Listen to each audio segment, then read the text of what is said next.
County, District of Columbia, and the following counties in Maryland and Arundel, Harford, Howard, Montgomery, Northern Baltimore, Prince George's and Southern Baltimore, and the following counties in Virginia, Arlington, Falls Church and Alexandria, Culpeper, Fairfax, Loudoun, Madison, Northern Fauquier, Page, Prince William, Manassas and Manassas Park, Rappahannock and Southern Fauquier.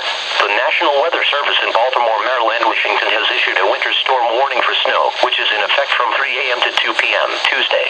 The winter weather advisory is no longer in effect. Precipitation type, snow, heavy at times.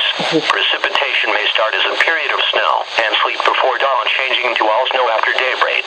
Accumulations, 3 to 6 inches. Timing, around daybreak Tuesday lasting through early Tuesday afternoon, including the Tuesday morning rush hour. Temperatures, upper 20s to lower 30s. Winds, northwest 5 to 10 miles per hour. Impacts, hazardous travel conditions are expected from heavy snow. The snow will impact the more